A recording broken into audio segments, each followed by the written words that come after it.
இவர் தான் பிராண்டன் ஸ்வான்சன். மே 14, 2008 கிளாஸ்மேட்ஸ் கூட ஒரு பார்ட்டி முடிச்சுட்டு நடு ராத்திரி ஒண்டியாக காடி ஓட்டிகிட்டு வந்திருக்காரு.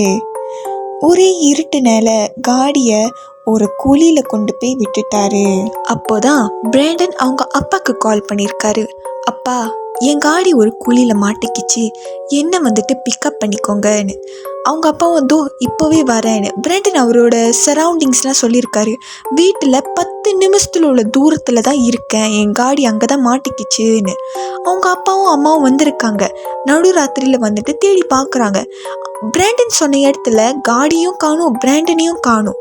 பிராண்டனோட அப்பா பதறி போயிட்டு கால் பண்ணியிருக்காரு. பிராண்டன், நீ சொன்ன இடத்துல தான் நாங்கள் இருக்கோம், ஆனால் இங்கே ஏதோ ஒரு காடி குழியில் மாட்டிக்கிட்ட மாதிரியும் இல்லை, நீயும் இங்கே காணும், நீ எங்கே இருக்கன்னு.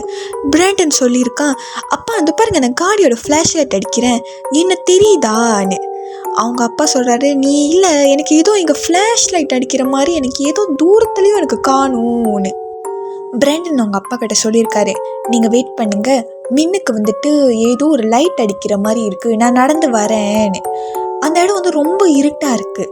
நடந்து வந்துக்கிட்டே இருக்காரு. அதே சமயம் அவங்க அப்பா கூட கால்லே தான் இருந்திருக்காரு.